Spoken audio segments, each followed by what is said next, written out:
Hello, my name is Exxabite, and as I'm sure you know, it's pretty easy to select entities of a certain type. You just do @e type equals whatever entity you want.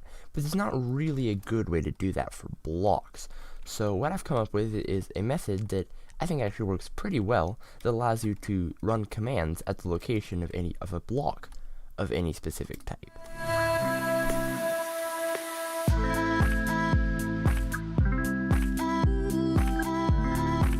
Now, essentially what you do is you'll type this command right here, and this will set block, that block right there, to a command block, and you can input the command actually in this command and then set auto to 1. So when we place this command block, it'll then set block, current block to stone. So see, it turns right back into stone. Now, that little flash of a command block is something I haven't really figured out how to stop. That's something that you'll just keep happening.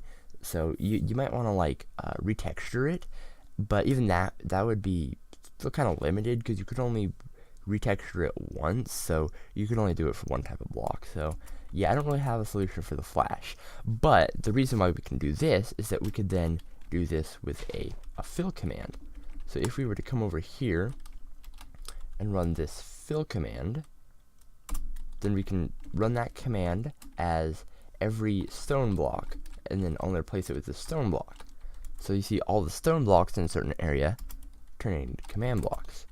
And if we were to change this command to let's say summon pig, then see, we get a bunch of pigs summoned at all of these locations. And of course it stays as a command block, but there's an easy solution to that. And that solution is functions. So you see right here, we have this function with this command right here, function Exxabite fill, and if we run this, then it sets the stone block to here and summons a pig.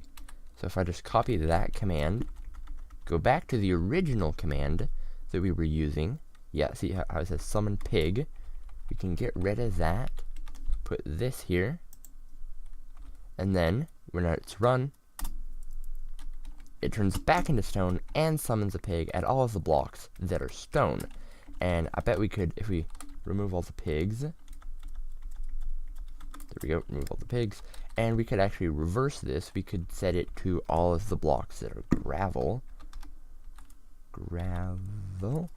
and then though of course it was calibrated for stone, so now that's just stone, so it's not gonna work. But yeah, I think it works pretty well.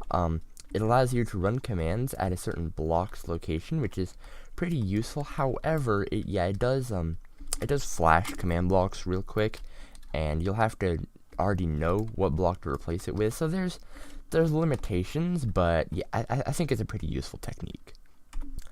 Now, I did actually try to get rid of that little command block flash by placing down the command block and then in the same tick setting it to stone, but as you can see right here, yeah, it doesn't do anything. It just sets it to stone, so it's like too fast for the command block to actually run. So yeah, there might be a way to get rid of the command block flash, but I don't know what that would be. So yeah, I think that's one of the biggest limitations to this technique, is that it will turn into a command block for a brief second. So yeah, you'll have to work around that if you ever decide to use this.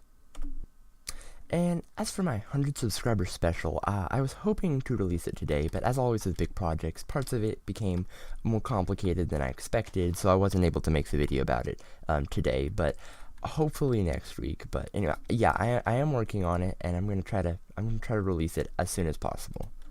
If you enjoyed this video, be sure to give it a like, and if you want to see more, then subscribe and click the bell so you don't miss any of my videos. And I'll see you next time. Bye!